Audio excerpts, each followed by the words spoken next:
Il n'y a aucune tâche. Il n'y a aucune tâche. C'est pourquoi lui-même il a vécu une vie pure, irréprochable. Et il est mort à la croix.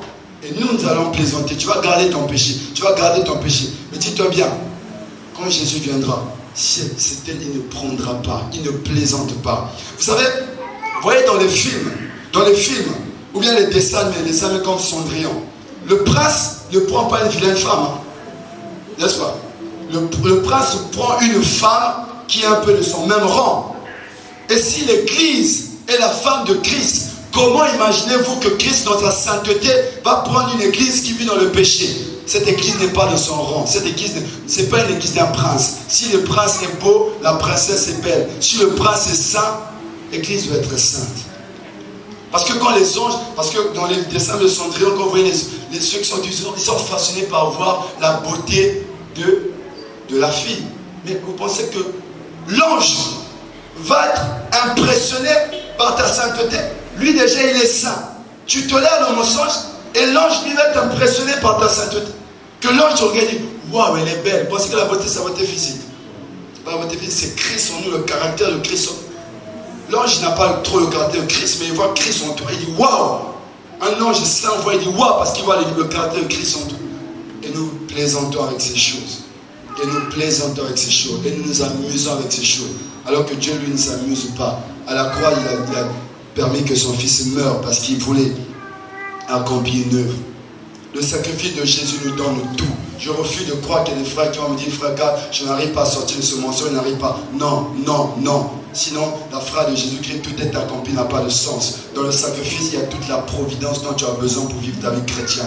Il a mis tout ce dont tu as besoin, que ce soit les pensées impures, que ce soit le mensonge. Tu peux puiser cela dans le sacrifice de la croix. Vous savez, la victoire sur le péché, ça ne s'acquiert pas par beaucoup de jeûnes d'abord. Je vais m'expliquer. Le jeûne est bien. Ou encore, vous n'avez pas d'autorité sur Satan parce que vous jeûnez beaucoup. La victoire sur le diable, c'est d'abord un acquis de l'œuvre de la croix. C'est d'abord un acquis de l'œuvre de la croix. C'est parce que Jésus-Christ est mort à la croix que nous pouvons avoir de l'autorité sur le diable. Le jeûne nous permet maintenant simplement de bénéficier, de nous abstenir pour nous mettre dans une condition où on va bénéficier le maximum des bénédictions reçues dans l'œuvre de la croix. Ce n'est pas que ton jeûne te donne d'obtenir de nouvelles choses. Ton jeûne te fait posséder ce que Dieu t'a donné en héritage. C'est des choses qui ont déjà mis mises à ta disposition. Ton jeûne te permet de posséder et de jouir ce que tu es censé déjà recevoir dans ton héritage. Si tu vis dans ton péché, tu jeûnes beaucoup. Tu seras surpris quand je dis à des frères, le plus petit démon, je dis le plus petit, même pas le général, le caporal, le plus petit, c'est lui qui va te rendre la vie difficile. Parce que je crois qu'il y a une hiérarchie dans ce monde-là. C'est le plus petit qui te rendra la vie difficile. Dieu ne veut pas que nous éteignions l'action de son esprit en nous. Dans le livre de Lévitique 6, verset 12, la Bible déclare, le feu brûlera sur l'autel. Il ne s'éteindra point. Chaque matin, le sacrificateur y allumera du bois, arrangera l'holocauste et brûlera la graisse des sacrifices d'action de grâce. Lorsque les sacrificateurs ont allumé le feu, où l'on devait venir faire les sacrifices, Dieu a exigé, n'éteignez pas ce feu. Ce feu-là ne va jamais s'éteindre. Ce feu-là doit toujours brûler, doit toujours brûler, doit toujours brûler. Et pour ce faire, les sacrificateurs devaient se lever chaque matin et apporter du bois. Il fallait chaque matin apporter du bois. Et le bois qu'on apportait, il fallait que ce soit un bois sec. Ce n'était pas un bois humide. Un bois humide ne pouvait pas maintenir le feu. Il fallait impérativement qu'on prenne un bois sec, qu'on mette du bois sec. Donc la responsabilité des Lévites, des sacrificateurs, c'était chaque jour il fallait mettre du bois pour que le feu ne s'éteigne pas. Ils avaient reçu l'ordre de Dieu que le feu ne devait jamais s'éteindre.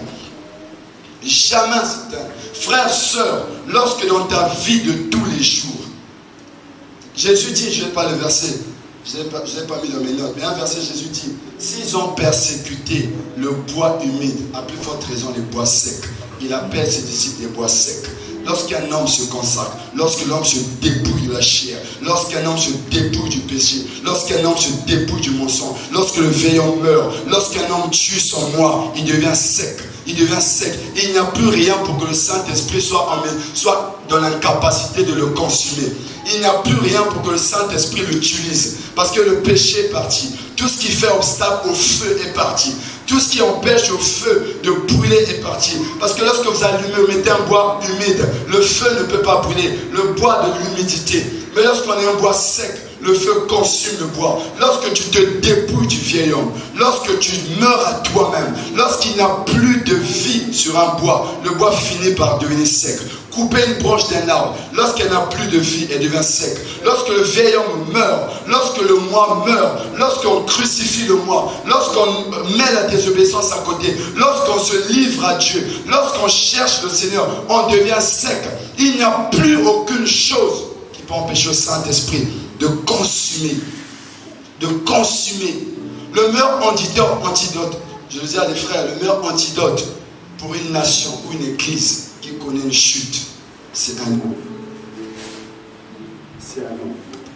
Toutes les fois dans les livres dans la Bible, toutes les fois dans la Bible où Israël a connu des moments difficiles, où il n'y avait plus de succès pour Israël, la méthode de Dieu, j'ai toujours dit, vous et moi, on a plusieurs méthodes.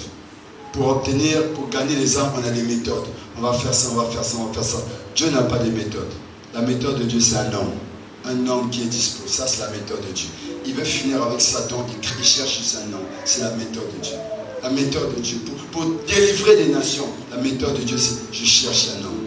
Pour sauver les gens, la méthode de Dieu, c'est je cherche un homme. Il cherche juste un homme. Un homme qui se débrouille du péché. La Bible nous déclare dans le livre de 1 Samuel 3:1. Le jeune Samuel était au service de l'Éternel devant Élie. La parole de l'Éternel était rare en ces temps-là. Il n'y avait plus la parole de l'Éternel. On n'écoutait plus Dieu en Israël. On n'avait plus de visions. La Bible déclare, et les visions n'étaient pas fréquentes. On n'écoutait plus la voix de Dieu. On ne savait plus où est si Dieu est avec eux. Le peuple ne voyait plus des manifestations. Le peuple ne sentait plus la présence de Dieu. La Bible déclare, en ce même temps, Élie qui commençait à avoir les yeux troubles et ne pouvait plus voir, était couché à sa place. Verset 3. La lampe de Dieu n'était pas encore éteinte. C'est que, c'est vrai, on n'entendait plus la voix de Dieu. C'est vrai, on ne sentait plus les manifestations. Mais la lampe de Dieu n'était pas encore éteinte. C'est-à-dire que le feu était très petit. Mais il a fallu un bois sec. Il a fallu un homme pour être consumé, pour que le chapitre de 1 Samuel 4, le dernier verset nous dise qu'au travers de Samuel, Israël pouvait encore écouter la voix de Dieu. Si la voix de Dieu était devenue rare, il a fallu un seul homme pour donner à toute une nation l'opportunité d'écouter encore la voix de Dieu. Il a fallu un homme pour donner à Dieu, pour donner à la nation. Il a fallu un homme pour donner à la nation. Quand tu te dépouilles du péché, le Saint-Esprit n'a plus rien qui peut l'empêcher d'agir dans ta vie. Ne plaisante pas avec le péché. Chaque péché que tu commets te prive des choses. Chaque péché toléré dans ta vie te ruine. C'est des transactions qui se font. C'est un plaisir qui est là. Mais derrière ce plaisir, c'est le plaisir de la mort. C'est un plaisir qui te détruit. C'est un plaisir qui te désoriente. C'est un plaisir qui te tue. Tu ne peux pas te permettre de faire ces choses. C'est un plaisir qui te détruit. Ça ruine ta vie. Une double vie, tu es là, c'est pour ton propre mal ce que tu es en train de faire. On dit à Job, dans le livre de Job, il dit si tu es juste et bon, ça fait quoi Dieu? Que tu sois juste et bon, ça fait quoi Dieu? Ton manque de consécration te coûte à toi-même. C'est toi qui te prives des choses. C'est toi qui es privé des choses. C'est toi qui es privé de certaines grâces. C'est toi-même qui te prives de ces choses. Dieu veut que nous soyons ces hommes qui se dépouillent du vieil homme. Vous allez remarquer dans le verset que nous avons lu, Dieu nous part en demandait à se dépouiller du vieil homme. Et d'une part, il fallait du bois sec dans le feu, n'est-ce pas? Il fallait du bois sec dans le feu. Mais ce n'était pas seulement un moment, il fallait que chaque matin, qu'on mette le bois. Parce que si vous mettez du bois sec pendant un moment, après le feu s'éteindra. Les sacrificateurs avaient la responsabilité non seulement de mettre du bois sec, mais ils devaient veiller qu'il y ait constamment du bois. Alors la question que je vais poser, ne me réponds pas, réponds à toi-même. Si on te posait la question de savoir combien de temps tu médites la parole de Dieu, certains vont dire 15 minutes, certains vont dire 30 minutes, et les gars forts ici vont nous dire je fais 2 heures. Je suis sûr que toi, quand tu vas dire 2 heures, on sera impressionné. Mais quand nous lisons la Bible, si tu médites 2 heures, tu n'impressionnes pas Dieu. Parce que Dieu ne t'a jamais demandé de méditer pendant 2 heures. Dieu a dit, médite sa parole jour et nuit. Il n'a pas dit à midi, il n'a pas dit le soir, il a dit jour et nuit. Donc n'impressionne personne avec tes 30 minutes et 40 minutes. Dieu te parle de jour et nuit. Frère, tu pries pendant combien de temps? Moi, je prie pendant 4 heures. Waouh, je prie pendant 8 heures. Waouh, tu m'impressionnes. Mais la Bible ne t'a pas dit de prier pendant 4 heures. La Bible t'a dit prie sans cesse. La Bible t'a dit prie sans cesse. Donc n'impressionne personne avec tes 3 heures, tes 4 heures. Prie sans cesse. Nous sortons d'ici, on va dire, on a passé un bon culte. Oui, on a fait un culte. Frère, vous pensez qu'après le sacrifice de la croix, c'est juste ça qui intéresse à Dieu? Quand on lui donne 2 heures, on finit le culte, après on dit, oh, on a passé un bon culte. Vous pensez ça? Tu penses que, oui, nous on est content, on a passé un bon culte. Mais vous pensez que Jésus est mort à la croix pour qu'on lui donne juste 2 heures? La Bible dit dans Romains 12, verset 1, je vous invite donc, frères, à cause de cette immense bonté de Dieu, à lui offrir votre corps comme un sacrifice vivant, saint et qui plaise à Dieu. Ce sera là de votre part un culte raisonnable. Pour Dieu, le culte, ce n'est pas les 1 heure là, c'est toute ta vie. Il est mort à la croix pour que tu donnes juste 2 heures et que tu es content. Oui, j'ai fait un culte à Dieu. Le culte, c'est ta vie. Il veut ta vie. Il veut constamment. Il ne veut pas d'interruption. Il veut constamment. On peut être un bois sec, mais pour que le feu soit maintenu, le bois sec doit toujours être dans le feu. Le bois doit toujours être dans le feu. Donc Dieu nous parle pour éviter que le feu ne s'éteigne. Il faut être un bois sec, mais il faut toujours être dans le feu. Il faut toujours être dans le feu. Il faut toujours être dans le feu. C'est pourquoi Jésus dit, demeurez en moi, je demeurerai en vous. Il nous compare au sceptre et au serment. Vous savez bien, c'est l'instant, le sceptre qui est le serment qui se coupe, qui fait ce qu'il veut, après il se recolle encore au serment. Ce sceptre-là ne produira rien. Le sceptre produit parce qu'il est constamment attaché. Le serment produit parce que c'est le serment, parce qu'il est attaché au sceptre. Une autre question encore, pourquoi on prie le matin? Quand on prie le matin, je prie pour adorer Dieu. C'est une bonne chose. Je prie pour le dire merci. Je prie pour recommander ma journée entre les mains de Dieu. Je prie pour chasser les démons. Je prie pour prendre l'autorité. Toutes ces raisons sont bonnes. Mais si notre défi, c'est d'être constamment en communion avec Dieu, ne pensons-nous pas que les temps de prière que nous avons le matin doivent être des temps où nous nous ressourçons pour avoir toute la force qu'il faut pour maintenir une journée en étant constant avec Dieu? Ça sert à quoi de prier le matin et sortir être triste, et sortir se fâcher avec des gens, et sortir et provoquer les gens? Mais ces temps-là servent à quoi? Nos temps de matin doivent être comparés à cette femme, à la perte de sang. Elle a vu Jésus, elle a voulu toucher Jésus pour que sorte de Jésus une chose, une puissance pour la guérir. Donc nous venons le matin pour recevoir de Dieu une capacité surnaturelle, inhabituelle, pour que toute la journée, nous soyons capables d'être constamment en communion avec Dieu. Si nos temps de prière comme celle-ci finissent et qu'on sort, à peine on est sorti, il y a des gens quand ils prient, ils savent qu'il y a la parole de Dieu. Quand ils disent Amen, ils savent qu'il est sorti. Ça fait en sorte que quand le culte finit, non seulement on sort du culte, mais beaucoup sortent aussi de la présence de Dieu. Maintenant quand on va dire priant, il sait encore il est entré. C'est comme si il y avait une porte. Quand on dit Amen, il est sorti. Dieu veut que nous prions pour avoir la capacité d'être constamment en communion avec lui. Nous sommes au boulot. Nous avons des gens qui nous énervent. Nous avons des gens qui font ça. C'est pourquoi la plupart, tu as prié le matin, mais le soir, tu es frustré. Mais qui parmi nous peut dire que si on se met à adorer, si tu vas être frustré? Ta frustration révèle que tu n'étais pas dans la présence de Dieu. Parce que si tu étais dans la présence de Dieu, tu ne devais pas être frustré. Si dans la journée, à midi, à 13h, tu es en colère, mon ami, tu n'étais pas dans la présence de Dieu. On ne se fâche pas dans la présence de Dieu. On ne se fâche pas. Quand on est dans la présence de Dieu, on ne se fâche pas. Donc toutes tes émotions là, quand on va dire, ah mon ami, ah, je vois, je comprends, là tu es sorti. Là on va encore, je vais te donner un sujet de prière pour que tu entres.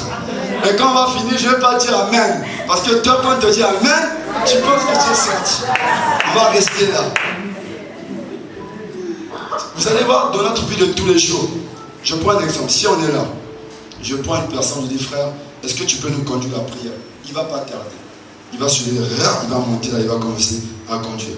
Mais si je le prends, frère, on va prier. Ah frère, je n'ai pas prêt. Hein. Vous savez pourquoi il n'est pas prêt? Parce que de chez lui à là, il n'était pas dans la présence de Dieu. C'est pourquoi il n'est pas prêt. C'est pourquoi il n'est pas prêt. Et même si tu le contrains, vous savez ce qu'il va faire en premier? Bon, c'est pas toujours ça. Vous allez voir comment il va nous donner même 3 sujets de repentance d'abord. Seigneur, pardonne-nous. Mais si je dis à Ruben, conduis-nous maintenant, il n'y aura aucun sujet de repentance. Je dis, viens maintenant, il va nous conduire directement. Sans sujet de repentance. Vous allez prendre notre cas. Je prends un frère, on prend un démon, une personne, une manifestation démoniaque. Je dis, Ruben, Jésus, prions pour la personne. Directement. Au nom de Jésus, sort. Au nom de Jésus, sort. Mais prends par exemple, Ruben, s'il était de Ruben, viens, commence. Vous savez, il va devoir chauffer. Saint-Esprit, il va chauffer dans l'atmosphère. Pourquoi il va chauffer? Parce qu'il lui-même, il sait qu'il n'était pas là pour Dieu. Il va d'abord chauffer, il va chauffer, et quand il va sentir qu'il atteint la température qu'il recherche, après il commence à prendre l'autorité. Là, attends le jour où tu vas tomber sur un démoniaque qui connaît ta méthode. Avant que tu atteignes ta température, il saute sur toi déjà. Hey, ta grippe là. Il finit avec toi. Nous montrons bien des fois par notre vie que nous ne sommes pas en communion avec Dieu. Amen. Nous montrons ça par notre vie de tous les jours. Ce qui importe aux yeux de Dieu, ce n'est pas qu'on ait prié pendant 30 minutes. Ce qui importe aux yeux de Dieu, c'est qu'après avoir prié, qu'on reste dans un état constant. C'est-à-dire que si on était joyeux là, maintiens cette joie. Si pendant qu'on prie, tu as eu l'envie de gagner les âmes, maintiens cette envie. Si pendant qu'on prie, il a suscité en toi un désir de sanctification, maintiens cette envie. Mais si tu oublies ça, c'est toi qui vas perdre cela. C'est toi qui vas perdre. Mais j'aimerais apprécier une chose. Si tu conduis la prière, faut pas... non, le frère qui avait dit dès qu'on commence à demander pardon, non, ne fais pas ça. Hein? Sens-toi libre. Si tu veux demander pardon, demande pardon. Il ne faudrait pas que tu sentes au-dedans de toi que tu as commis des choses et que tu dis, ah, ils ne vont pas me prendre pour un frère spirituel. On commence directement. Tu vas te créer des problèmes pour rien. C'est vraiment des problèmes. Mais si nous marchons constamment en communion avec Dieu, notre vie sera constamment la même avec ce que nous expérimentons. Vous voyez, pendant qu'on est en train de louer Dieu, la joie qu'on a là, ça fait en sorte que toutes nos journées soient d'une cette joie. Le zèle de vie, là, la personne a répondu, vraiment que tu as un problème, je ne vois pas qui ici a une pensée impure, une envie de commettre un péché ici. Là, au niveau où nous en sommes. Maintenant, si tu maintiens cette position-là, quand tu vas sortir, tu seras dans cette même disposition-là. Tu seras toujours dans cette même disposition. Chaque jour, chaque minute, toujours dans cette même disposition. Nos vies seront extraordinaires.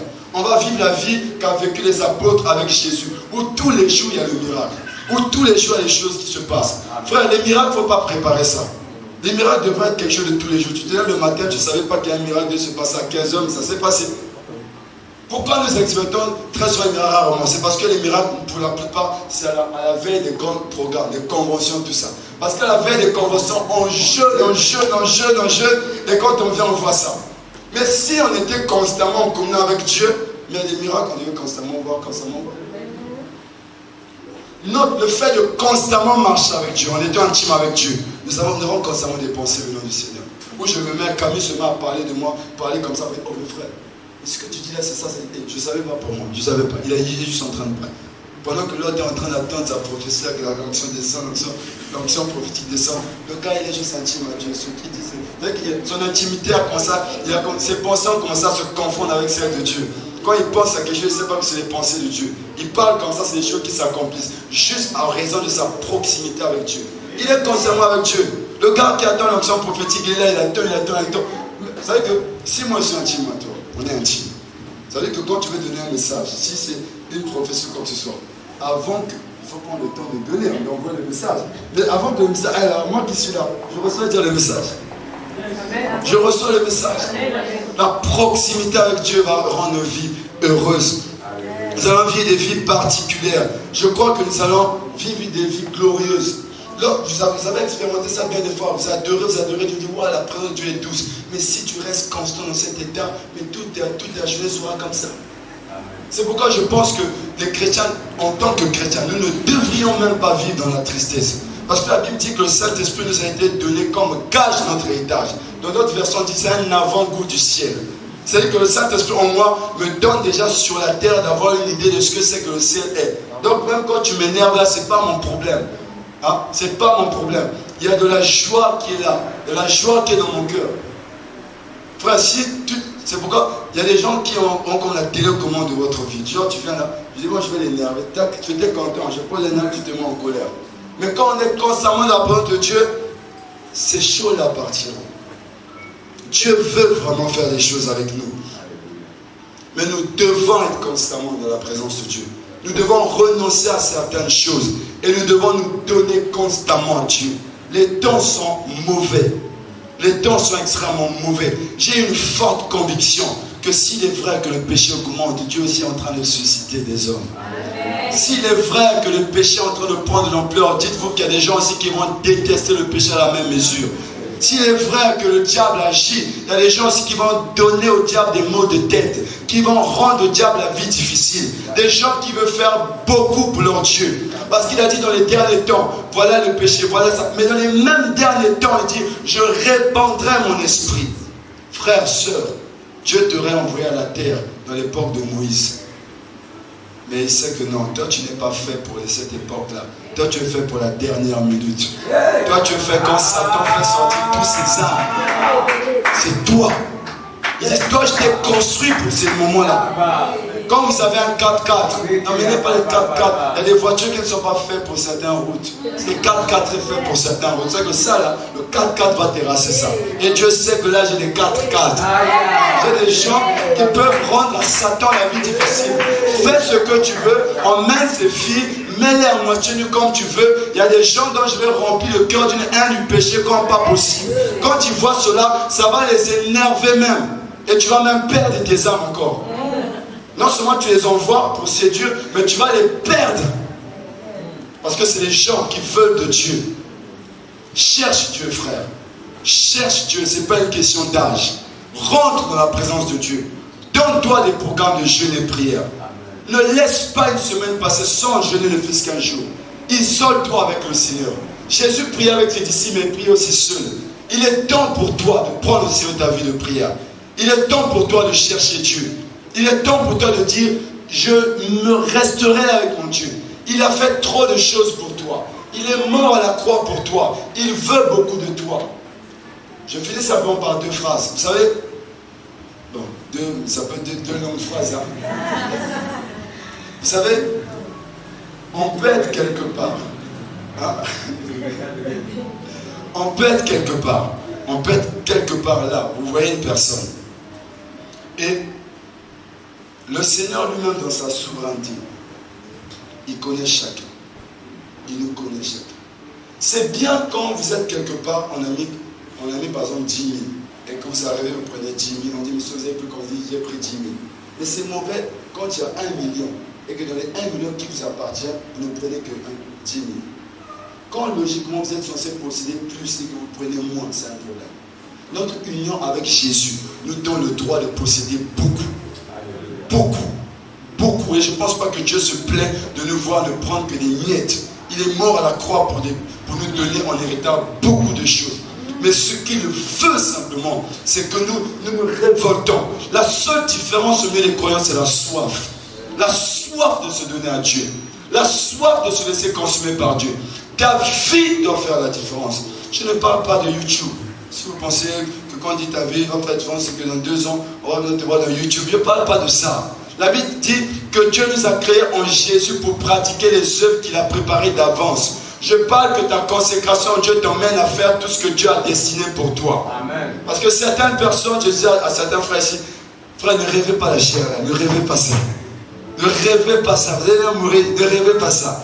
Mais vous pouvez être très efficace. Enlevez ça de votre tête. Hein? Enlevez ça. C'est que dans votre sein, enlevez ça.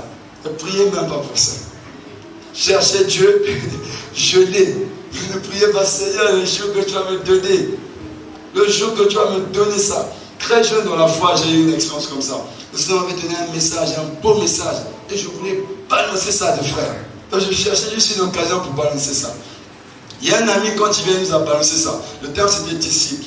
Moi, si on m'avait donné d'enseigner ce disciple, je l'aurais enseigné à ma manière, selon que le Seigneur m'aurait instruit. Mais lui, quand il vient, il a balancé, il dit disciple. 2 points. Du grec. Discipoulos. Ah, frère, il est fort. On aurait cru que ce serait arrêté les mains en bas. Du latin. Matantos. On est resté Seigneur. Donc à cette époque-là, on aimait balancer des choses. J'ai une révélation profonde et dire ça, je vais balancer ça chez les amis. Toute la vie de prière, moi j'attendais juste l'occasion. Mais j'attendais l'occasion. Et j'ai fait sortir le tableau. J'ai dit ça, je vais faire ça avec la crème. Je vais vous expliquer. Je vous assure, ce jour-là, il y a un frère, je ne sais pas qui Dieu l'a inspiré. Vous allez me dire, Dieu a dit. Est-ce que c'est vraiment Dieu qui a dit? Parce qu'en fin de compte, je n'ai pas exhorté. Je n'étais pas facile. À la fin, j'étais triste. Les gens ne peuvent pas comprendre pourquoi j'étais triste. Parce que je n'avais pas eu l'occasion de balancer mon message.